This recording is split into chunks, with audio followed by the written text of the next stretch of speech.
Welcome to Peaceful Oasis Live, the Loving Meditations concert series, where we feature masters of meditation, musicians, artists, poets, and storytellers. In each episode, we take you deep into a state of relaxation with our guests as they share inspiring activations or meditations performed with expansive music. Sign up for our newsletter to get upcoming events and inspirations delivered to your inbox. Go to peacefuloasislive.com to receive event news and to view past episodes.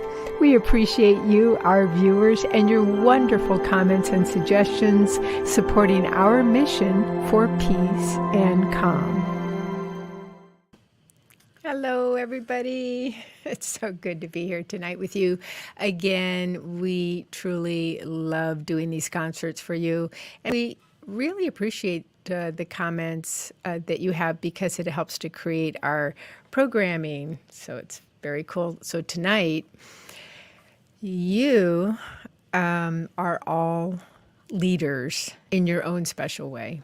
And tonight's episode is about reaching deep, deep down to the cellular level, to that authentic leader that is you. And that's actually where the magic happens. And our guest is going to take you there through her Claiming Your I Am meditation.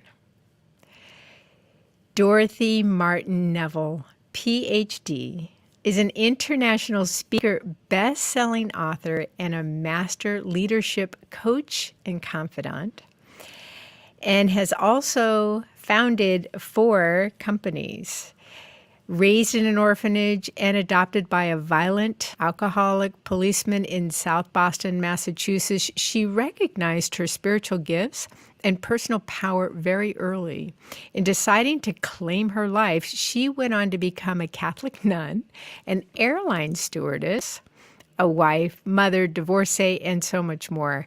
And moving to the Caribbean for 10 years after her younger left for college, she sees her leadership as an intricate part of who she is and believes that that is true for all others. And let's bring our wonderful guest, Dr. Dorothy. Hello. Oh, it's so good to have you. Thank you. Yeah, thank you for being here. And I know you want to go right into a wonderful grounding meditation for everyone. Yeah. What a great way to start an evening, especially an evening with the two of you, to just really be present so folks can fully enjoy it. So if you will, just take a moment, if you're comfortable, in closing your eyes. Taking in a deep breath and breathing out. Breathing in and breathing out. Become aware of the tightness and the tension at the top and the back of your head. Allow that tightness and tension to flow down, flowing down past your forehead and your eyes, flowing down past your ears and your cheeks. Awareness of that tightness and tension flowing down through your mouth, through your gums, your teeth, your tongue, flowing down through your chin, flowing down further through the neck and into your shoulders,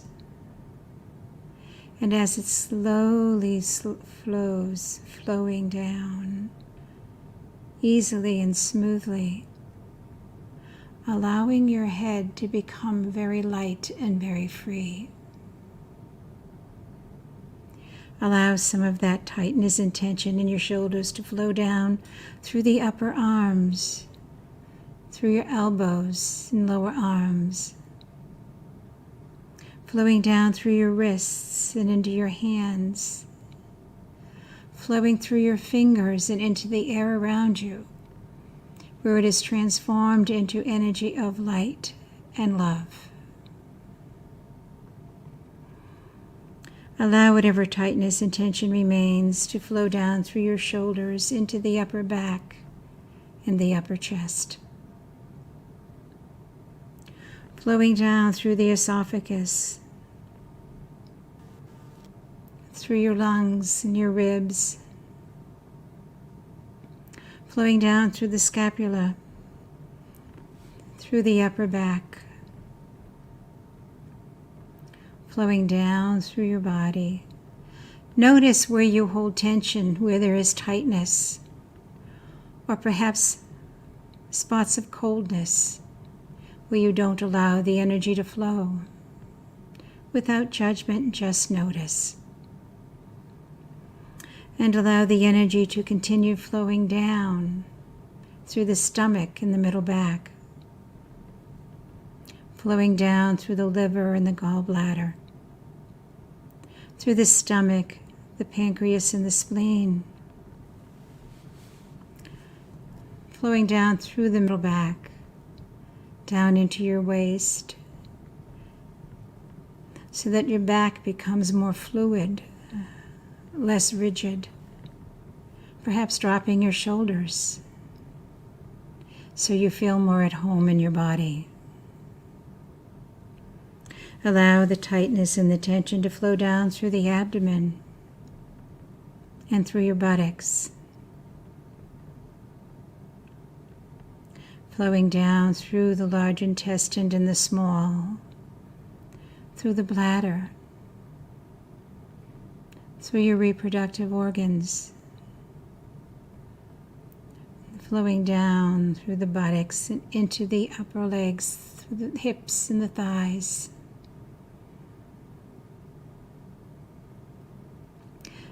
Allowing your body to do what it came here to do with your food, to process, to digest, and to eliminate.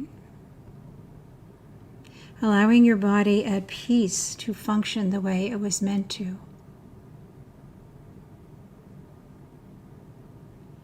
And now as you allow that energy to continue flowing down through the upper legs, through your knees and the lower legs, flowing down into the ankles and your feet, allowing it to flow out through the balls and the heels of your feet into the ground, or into the floor and the basement, and into the earth beneath you. Now visualize, do not imagine, visualize roots coming out through the balls and the heels of your feet, going down through the floor, through your home, going 25 feet down into the earth, 50 feet, 75 feet. Allowing those roots to spread throughout Mother Earth, bringing in all the richness and the nourishment of the soil. And notice as the roots continue to spread, how more solid and present to Mother Earth you feel.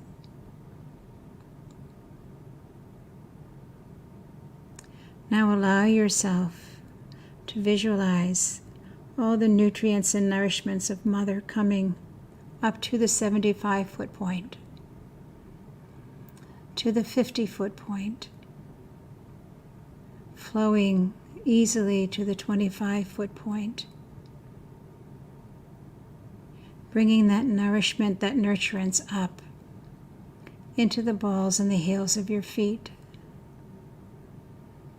filling your feet and your ankles, nourishing your body, bringing it up through the lower legs, through your knees, through the upper legs, through your hips and your buttocks, into the abdomen, flowing up through the stomach region in the middle back, through your chest and your upper back, flowing into your shoulders and from the shoulders down through the upper arms, through the elbows and your lower arms, and filling your hands,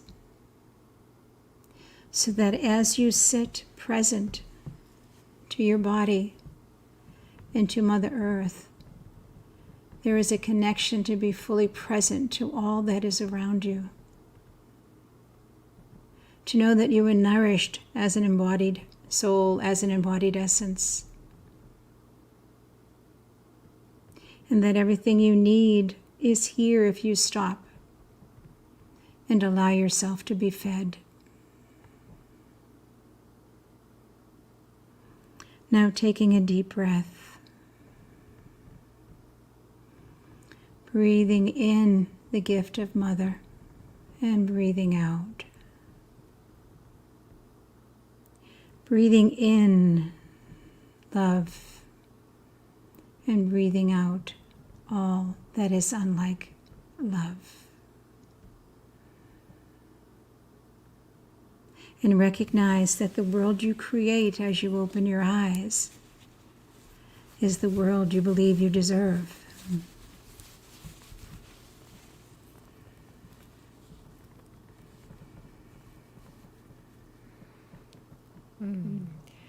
What a way to start. Wow. You know, it's pretty fascinating to me that it's so easy not to even recognize what's going on in the body until you do. Right. Like, ooh, what was that thing in my eye? Ooh, my tongue is tense. Let me relax it. And it's just, that was great because I didn't realize, even though I feel very relaxed when we started, but I didn't even realize what I was holding until you went through that. So, okay, so right off the bat, getting into the body, being present with the body is key. Why is that? Most of us were not taught to be aware of ourselves. We're taught to be aware of the environment in order to make sure we are safe, in order to make sure we don't hurt or offend anybody else, to make sure we are not too much. That the idea that we should stop and be aware of us is a concept most have not heard. Only aware of the impact we have on others. So if it isn't good, we can change it.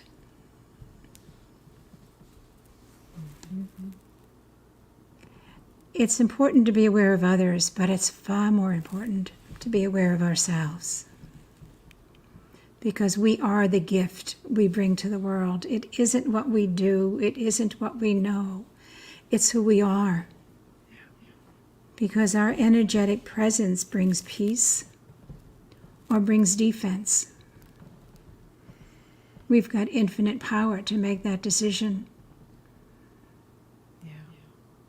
And we need to be aware of us to know which we're bringing.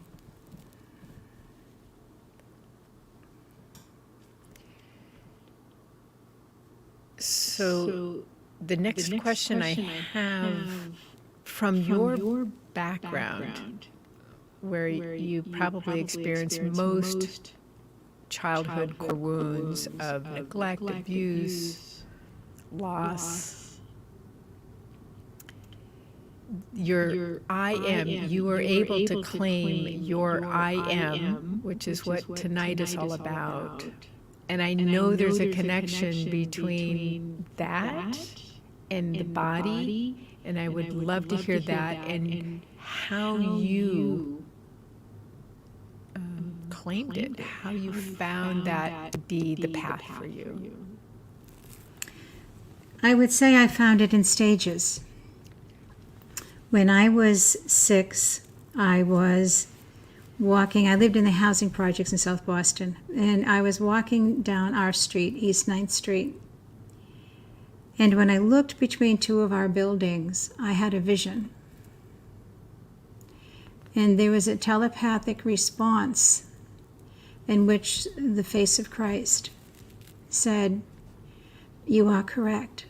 There is far more to this world than what we see. And this will be your work." I had no idea what that meant about "this will be your work." But I knew that what people present isn't always the truth. My dad had seen girls that looked so proper, and he would say, "Those are the girls you should be playing with." And yet I knew how mean they were. I knew how cruel they were to others they didn't like, that didn't fit in. And that some of the other kids who didn't have good clothes, who didn't have the best decorum, were the kindest and most gentle. So what we saw wasn't truly the truth if we only looked at the surface. And then again, I was blessed. After high school, I became a Catholic nun. And it could have seemed like a great misfit, since I had spent much of my high school in detention and hanging on street corners. And now all of a sudden I've got on a long black habit after many a nun had put me in detention for long periods of time. But what I discovered, it was the first time in my life I lived in a safe environment. The first time in my life where there were no beatings, no whippings, there were no gang wars or no gang fights outside. There was none of the noise that I grew up with in the housing projects. And I was seen by my mother superiors. I was absolutely valued and loved. And I began to recognize a self I never experienced before. Because before I had been surviving and helping all of my brothers and sisters and mother survive a crazy house. And now all of a sudden, I just was. So that I am began to flourish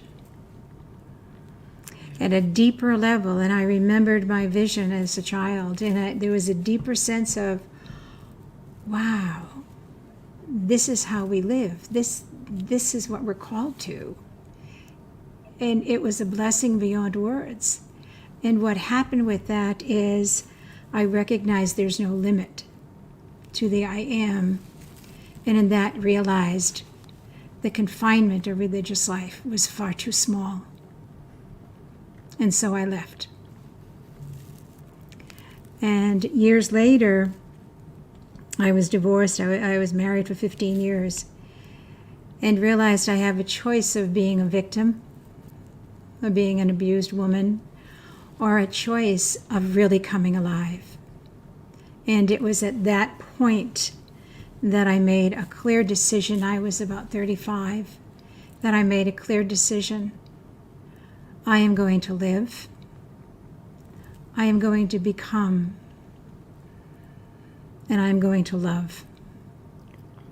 And from that point on, throughout the journey, it's just been an ever deepening, I don't want to say for a second consistent. We're all human. We have these ups and these downs, these moments of self-doubt, these moments of, what on earth am I doing here, Lord? You can take me now if you want. It's been a full life. I'm ready to go. Especially and then you wake 2020. Yeah, right. And then you wake up in the morning and you say, thank you, Lord, for another day. that clearly there's a purpose why I'm still here and I'm back on it again. And you go. And so pretty consistently from that day of my divorce until today, many years later, I love the gift of the journey. And I've been asked this, and I would love to ask you, what is the I am? How would you explain that?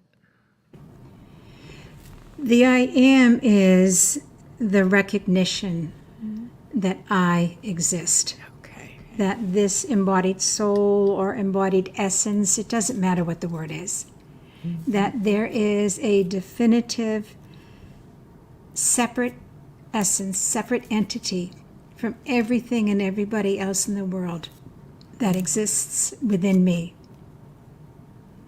There is this blessed embodied soul, is the word I would use, that exists within this form.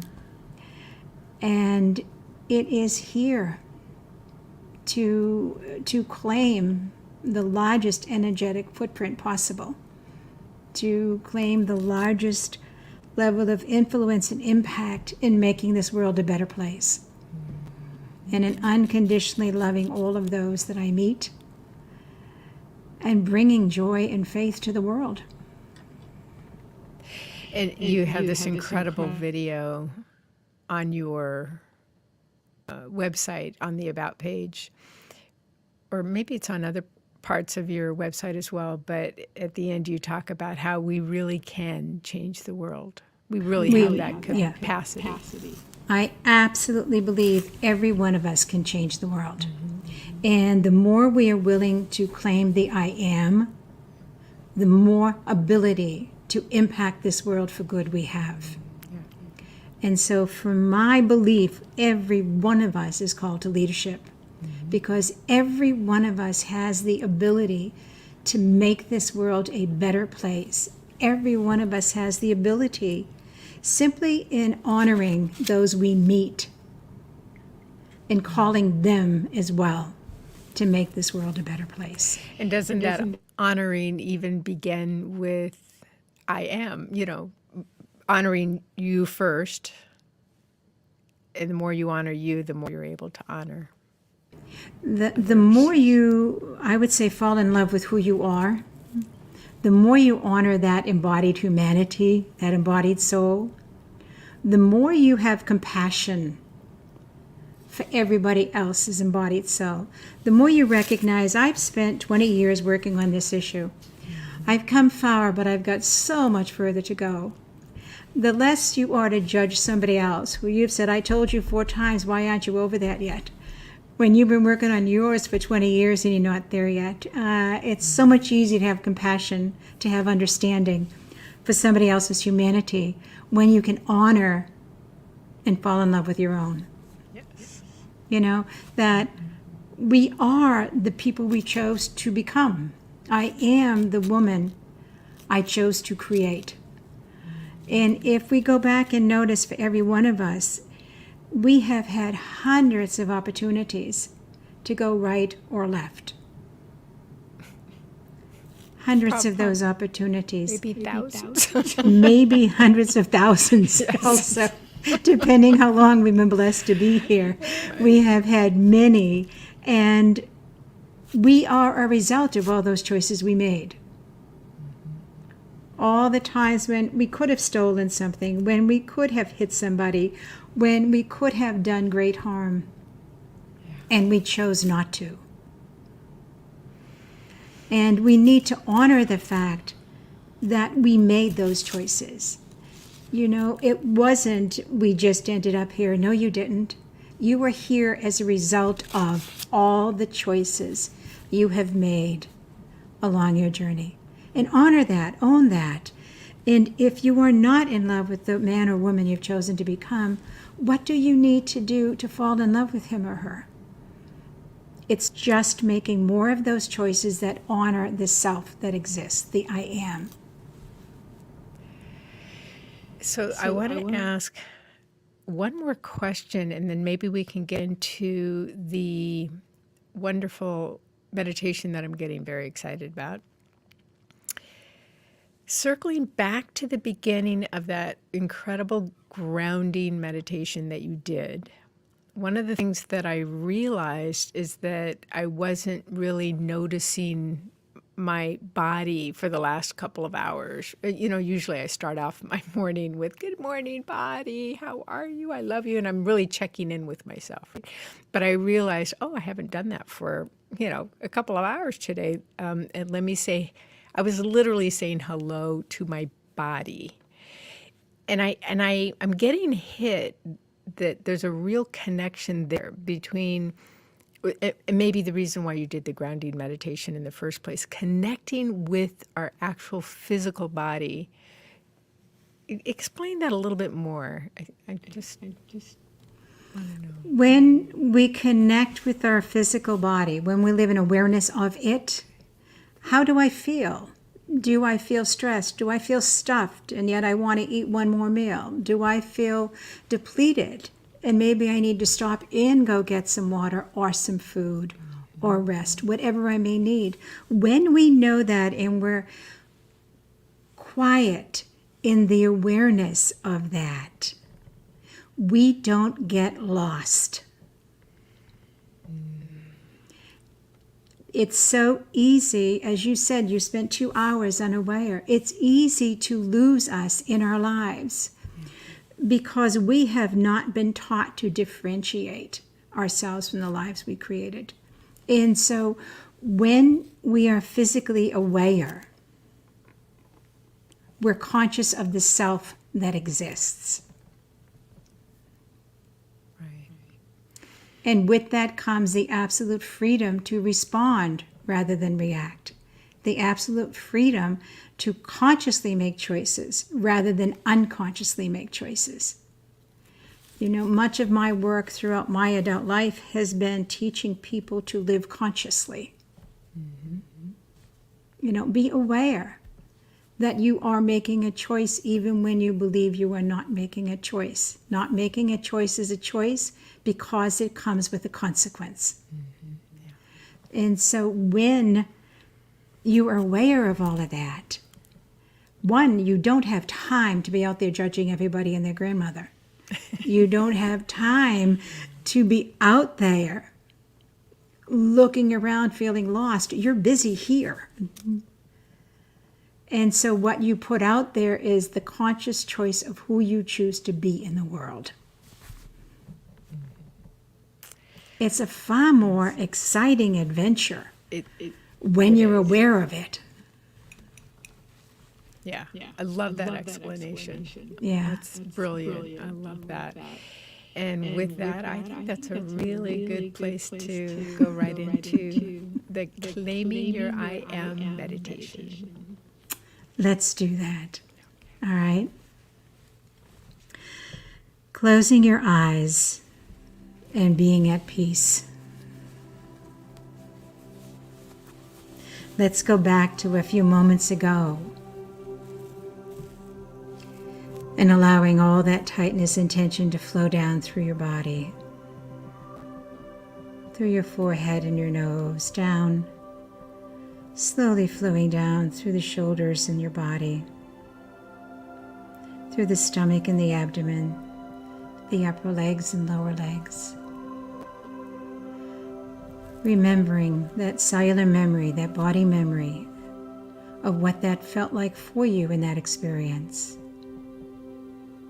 Your cellular memory never forgets a single experience of your journey.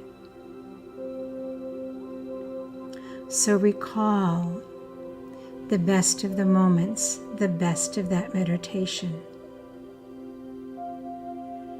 and become fully present within your own body.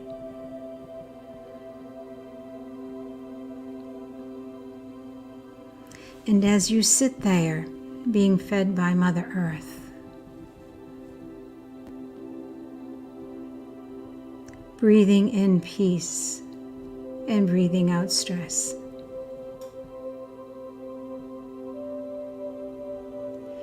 become aware of the embodied soul or the embodied essence that exists within you.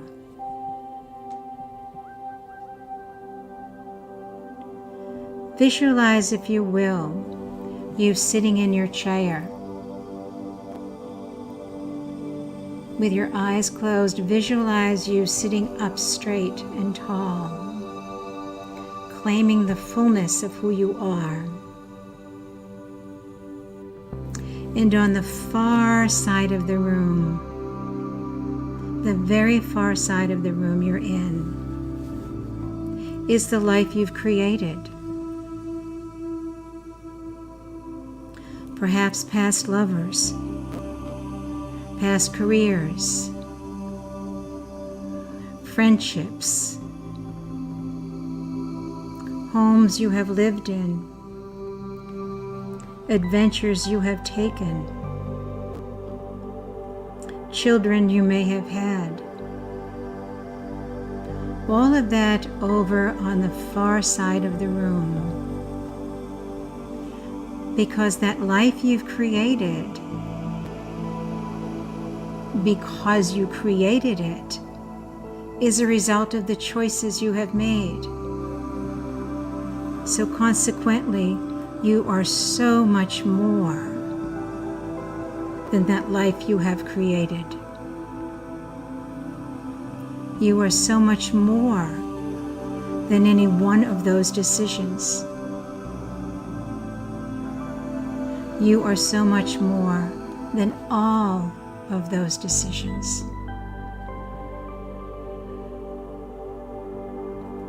Living in the awareness that the grandness of this embodied soul sitting in this chair that could create all of that over the life you have lived so far has the infinite ability to create so much more in the life you have yet to live.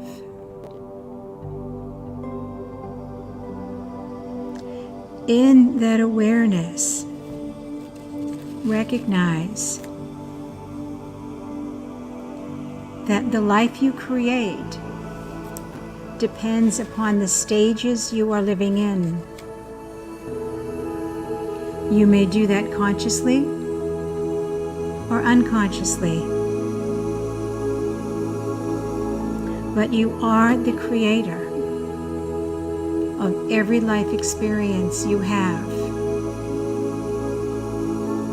Things may happen from the outside, but how you choose to experience it creates that part of your journey. A job loss can be a catastrophe or a freeing moment to explore other options of who you truly want to be on this planet. The loss of a relationship can be heart-wrenching and life-destroying. Or it can be an opportunity to bring in someone, a friend or a partner, who brings out of you gifts you don't even know you possess. An ability to love you never recognized you had. You, in the I am, I exist, I am my presence, has the ability to transform every experience in your journey. The I am has the ability to recognize all that you bring to the table, your awarenesses, your insight, your understanding.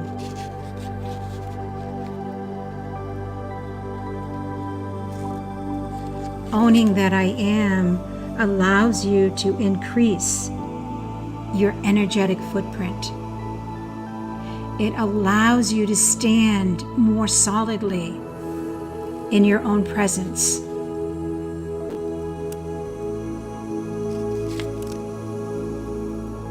standing in the realization that you are the person you have chosen to create, allows you then to look at the influence you choose to have, the impact you want to make on the planet. And in owning your ability to do that, sitting in the silence, experiencing your body as you did in the quiet, you can recognize what calls out your passion. You can recognize what job, what task, what career, however you want to phrase it, what gift to you allows you to live your best self, what calls you to continue growing, what calls you to give more and more of who you are in a purpose-filled, passionate way. What allows you to experience you as a gift from God? What allows you to feel as if you are living the self you have come here to be?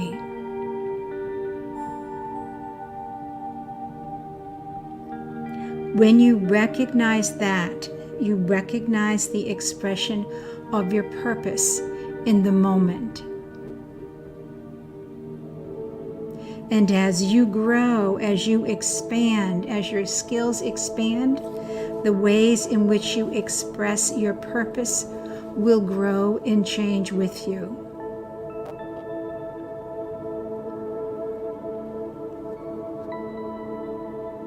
You can be a therapist 1 minute, a coach the next, a mentor the next, a movement creator the next, always living who you are, always living the purpose of who you are. And it simply expands with greater and greater impact as you permit greater and greater energetic footprint to develop. Living that I am, you begin to see that you are clearly here in making this world a better place. You are clearly here as a gift simply because you exist.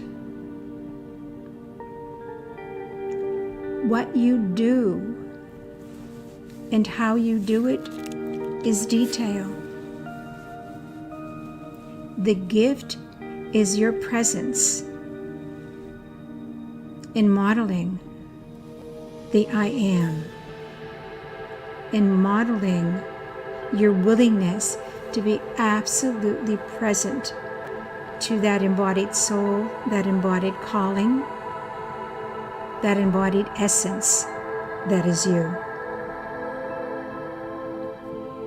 Living in that purpose, living in that presence, fills you with such delight. There is such passion that develops. And in that passion and in that purpose, you recognize the infinite power you possess. Your purpose creates your passion. Your passion expresses your power. All in the unfolding, in the ownership, in the expansion of the I am, of the self that has always existed and will always exist.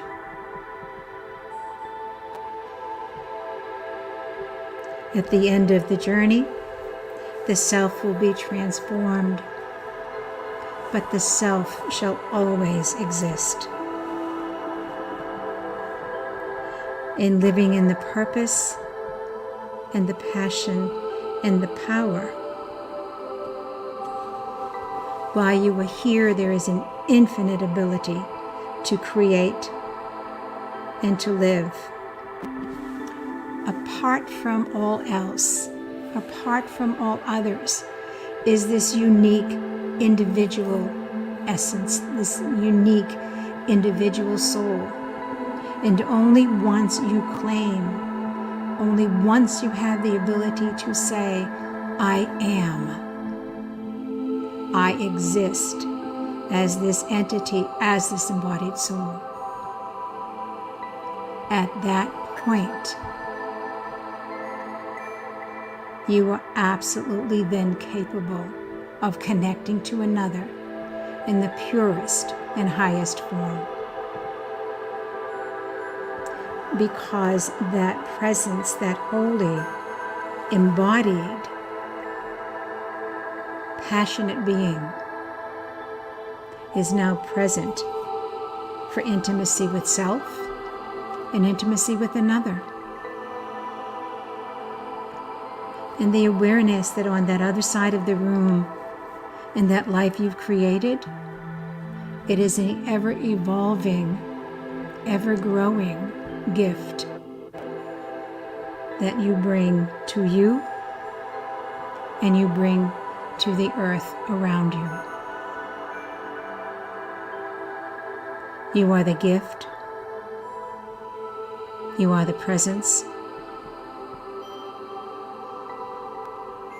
You are the I am.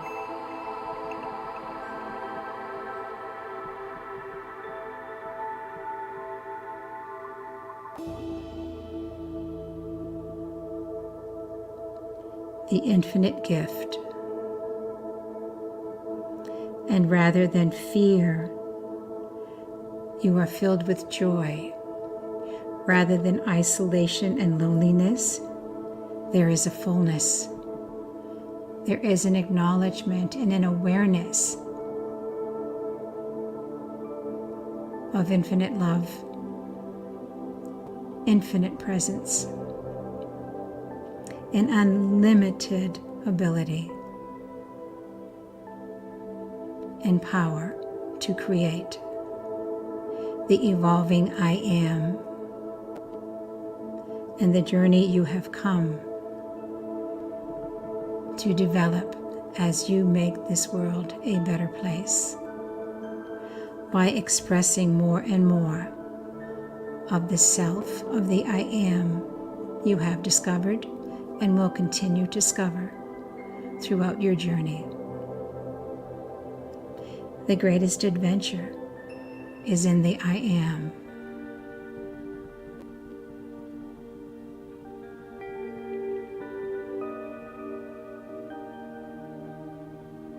Knowing there is no limit. There are no shadows.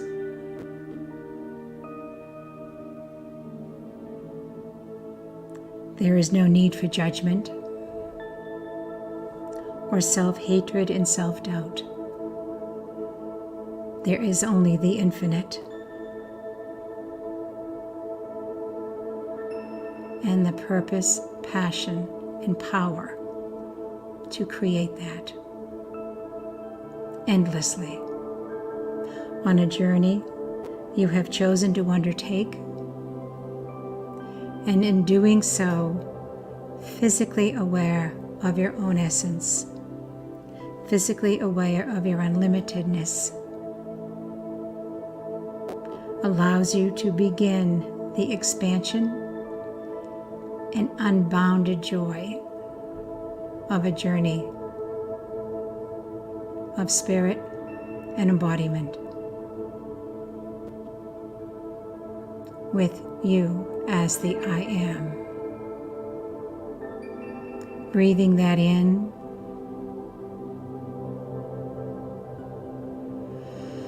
and breathing out the freedom so that it surrounds you. Breathing in, breathing out the spirit that is always with you.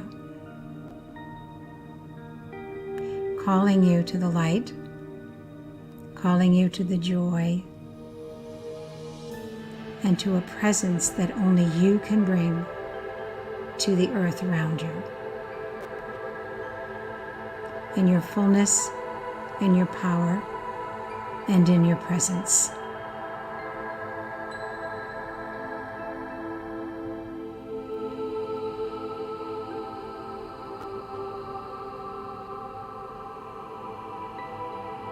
Breathing in.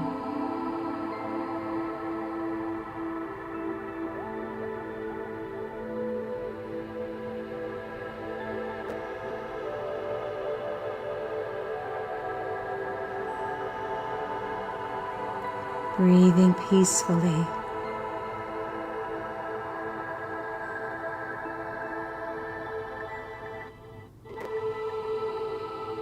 And owning the gift of the infinite that exists within you.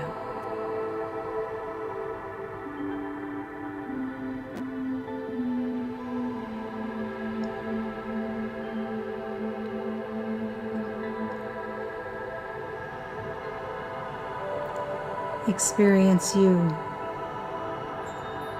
expanding and being.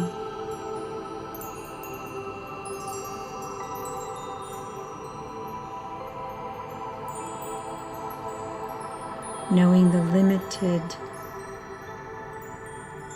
illusions in the unlimited reality that you were called to, that you embody in the I Am.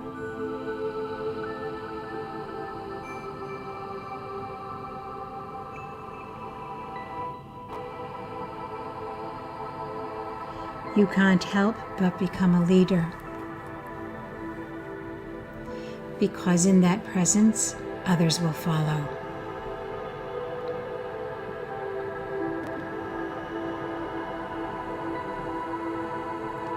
In that being, others will radiate.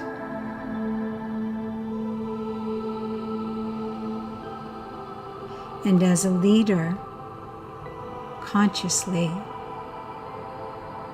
you bring people to their I Am through your presence, giving permission simply by being.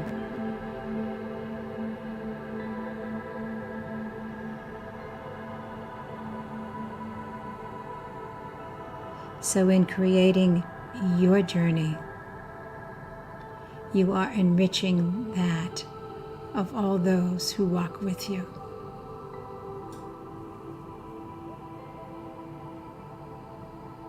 All those you touch directly and indirectly.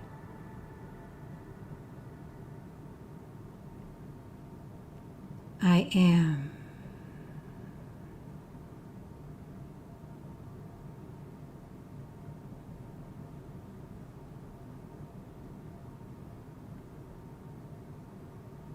And when you were ready, a deep breath and opening your eyes slowly.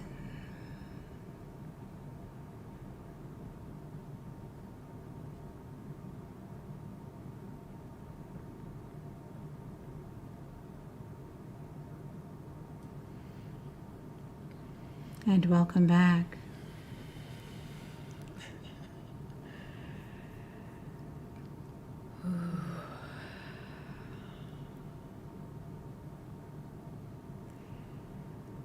It's taking me a moment to come back.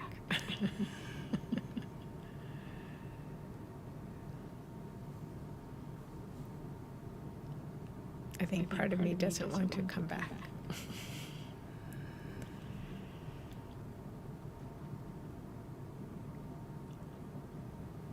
So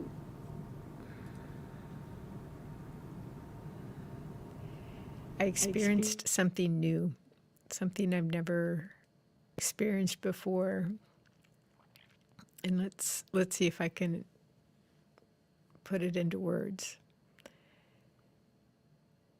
I was seeing who I am or what I am as this very, very young, almost like toddler.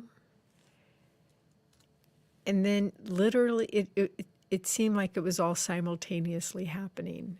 Then I saw this wise, old, wrinkled, beautiful, loving soul. And then at the same time, there was this, I noticed this energy that was, I just, all I knew is that it was uniquely it was my I am energy or pulse. And then also at the same time, it was all happening at the same time, so there was no time or chronological time. But then I was also in other universes at the same time, kind of claiming I am and I am and I am and I am. And so at one point, I think I heard you say this. That there's no limit. It's limitless. And I Right. felt that. I knew that. I was that. Limitlessness in so many different ways. And then you have this uncanny ability to create music that just takes it to a whole nother galaxy. Between your words, your voice, Dorothy, your music, the vibration, all of it. And there was one more thing that happened that was just almost like a fun surprise.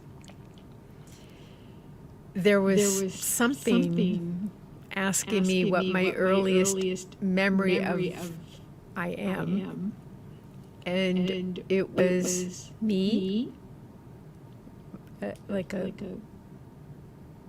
I don't know, 30-something-year-old me, but not as Tamara, more as a spiritual being me, I guess, next to my mother in this life. And we're looking down in the hospital room as I'm being born.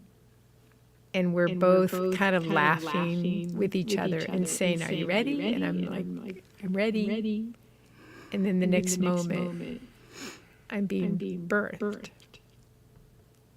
We agreed to this. And it was just this incredible experience of looking at this. And the whole thing felt like kind of an interactive play Right. with all of these different experiences and vibrations and sounds. And it was quite incredible, Dorothy. Good. I'm so glad.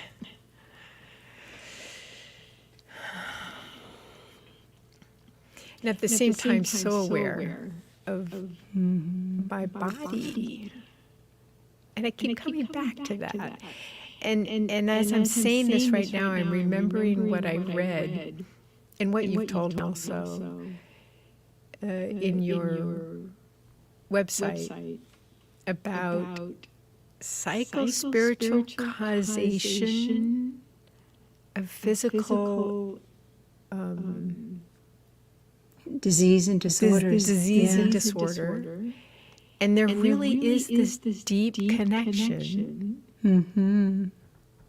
So can you tell us more about that? Is it the thing that we're choosing to create that creates physical disease and What happens is that when we lose touch with this I am, when we get lost in our lives,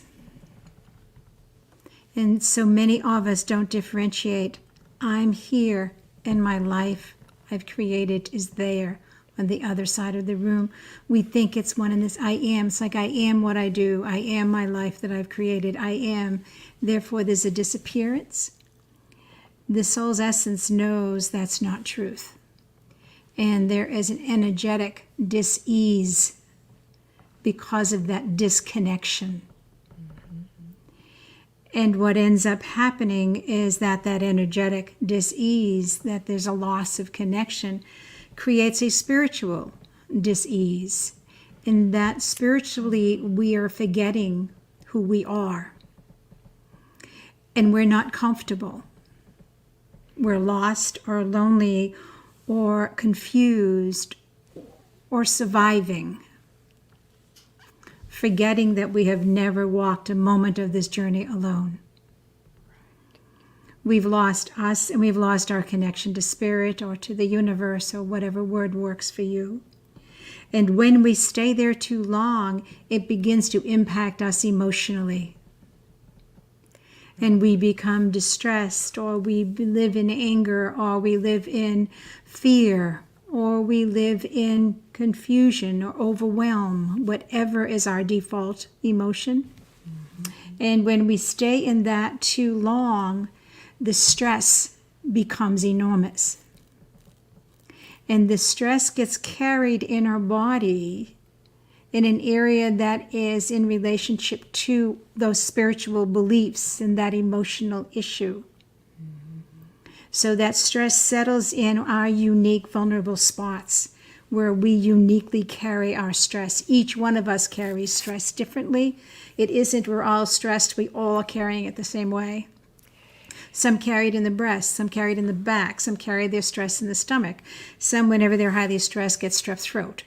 Some, when they're highly stressed, get colitis or get ulcers. You know, everybody carries stress differently.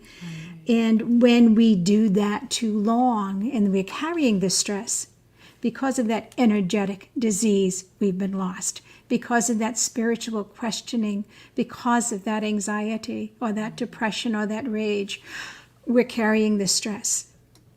And physiologically, it ends up creating dis-ease on a physical level, which impacts us bioelectrically, all the bioelectrical functioning, all of the neurons, all of the dopamine, all of the chemistry, the biochemistry that exists within us gets imbalanced and gets off balance. And when that comes off balance, our systems and our organs become off balanced. And now they are not functioning as they intend to, as they were meant to. And the longer anything stays out of alignment, you knew that driving a car. Your car, as the front tires go down, you keep that going long enough, you're going to blow a tire. It's no different, this body of ours, you keep it out of alignment long enough, something's going to blow. Right. And that either becomes a cancer, it becomes a hormonal imbalance, it becomes some kind of systemic or organic imbalance. And I want to make sure that we actually, because we're literally down to the seconds here, I want to make sure that you come back and we dive into this more. Is that okay? I would love to. Okay. This work to me is so important. It really demonstrates the connection between our soul and our body, or our essence in our body, because it's when we lose touch with that. When you live at peace, dis-ease doesn't develop. Right. Dis-ease is truly dis-ease. Right. So it's so important that in knowing our body through the meditations we did, that we recognize where we are holding that stress. Mm-hmm. If it's in our breast, it tells us we need to look at self-nurturance. Is it in the liver? It says we've got so much emotional stuff we're holding in there around victimization and anger. Is it in the gallbladder? We are filled with rage. Right. Is it in the stomach? We're not digesting. In the lungs, we're not grieving and allowing ourselves to go with the process of the journey. We're trying to not breathe. If I don't breathe, I can keep everything the way it is. If I don't breathe, and what happens when you don't breathe is your lungs suffer. All right. So on and on. Yes, I would love to come back and discuss this because it's so predictable. Our personalities define our health far more than our genetics. Because our personality defines how we hold our stress. So everybody watching and listening, your website is right there. You're incredible. Oh, thank you. Thank You you. really are. And thank you for that beautiful experience. And we'll definitely have you back to continue this amazing conversation. I would love it. Thank you so much. It's been a joy spending time with the two of you. Thank you, Dorothy. Yeah, wonderful. So wonderful. Can't wait to have you back. Thank you. All right. Bye-bye. Good night, everybody. Hi, I'm Tamara. And I'm David. We're the co-founders of Loving Meditations and the authors of the international best-selling book, Live Calm with Cancer and Beyond. Now, I'm a licensed certified social worker. As an expert in mind-body connection, hypnotherapy, and meditation, my workshops and programs have helped thousands of people around the world to achieve love, self-confidence, and inner peace. I've been composing music for network television for a couple of decades, and I'm a Grammy-nominated engineer. I'm also a stage 4 cancer survivor. Now, we know how many people are just completely stressed out, and that's why we developed self-care tools like our Loving Meditations app. We show you how quick and easy it is to reduce stress and anxiety during life challenges or in everyday life. So come and visit us at lovingmeditations.com.